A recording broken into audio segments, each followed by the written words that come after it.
তো হ্যালো বন্ধুরা, কেমন আছো তোমরা সকলে? আশা করি তোমরা সকলে ভালো আছো। তো আগের ভিডিও দেখেছিলাম, ওদিকে গাছ রিভিউ করেছিলাম। তো এবারে অন্য কিছু ভিডিও দেখাবো। তো আসো। এই যে দেখতে পাচ্ছ টবে অনেক ছোট ছোট চারা রয়েছে। এই চারা হলো বেদানা চারা। বেদানা বাড়ির জন্য নিয়ে এসেছিলাম খাওয়ার জন্য।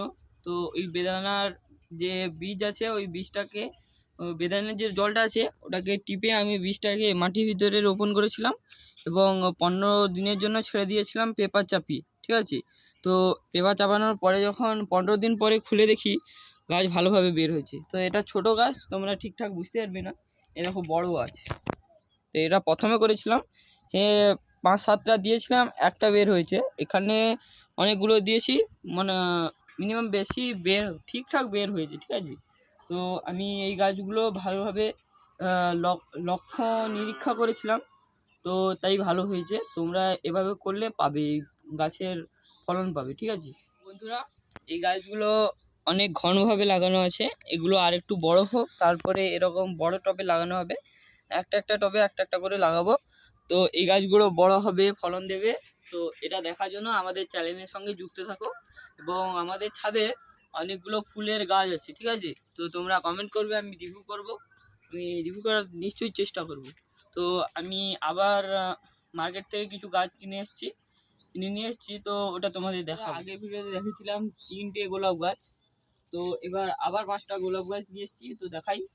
তো এই গোলাপটা বাদামি টাইপের, ঠিক আছে। এটা বাদামি, এবং আমি এবার এটাকে আগড়া টাইপের এবং একটু নিমখোল আর মাটি দিয়ে বসিয়ে দিয়েছি, এবং রুট হরমোনের জল আমি কিছু দিয়েছি। এভাবে সবগুলো এইভাবে পদ্ধতিতে করেছি। তো এই ফুল গাছটা, এটা সাদা, এর যে সাইডের যে পাতা আছে না, পাতাটা হালকা চুঁয়ে যাচ্ছে বলে এর রঙও চেঞ্জ হয়ে যাচ্ছে, দেখো হালকাভাবে চুঁয়ে যাচ্ছে। তো আরও উপরে 3টা গাছ আছে। তো এই গাছগুলো ওপরে ছিল, তাই ভিডিওটা করতে অসুবিধা হচ্ছিলো, এবার নিচে নামিয়ে নিয়ে চলে এসেছি। তো এই গাছটা লাল আর হলুদের মিশ্রণ।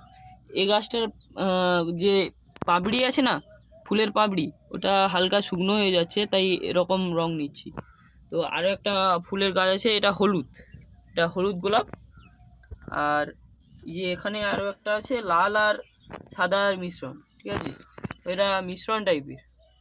তো এর মাটিটাও আমি আগের পদ্ধতিতে করেছিলাম, আগড়া কিছু নিমখোল দিয়েছিলাম এবং আর মাটি দিয়েছি আমি, আর রুট হরমোনের জল আমি দিয়েছি এখানে।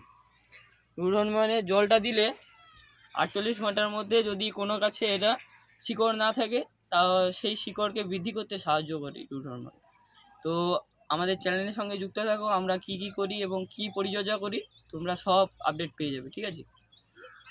তো বন্ধুরা, তোমরা কে কোথা থেকে ভিডিওটা দেখছো তোমরা কমেন্ট করবে। তো এই ভিডিওটা এখানে পর্যন্ত, দেওয়া হচ্ছে পরের ভিডিও।